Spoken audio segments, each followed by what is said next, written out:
সময় যখন শেষ, 1 সেকেন্ড আগে পরে হবে না, বান্দা তোমাকে নিয়ে আসবো। বান্দার ডাক এসে গেল, ফেরেশতা আজরাইল তার রূহ কবজ করে নিয়ে চলে গেল।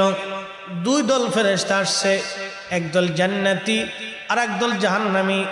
2 দল ফেরেশতা বদানুবাদ শুরু করলো, বিতর্ক।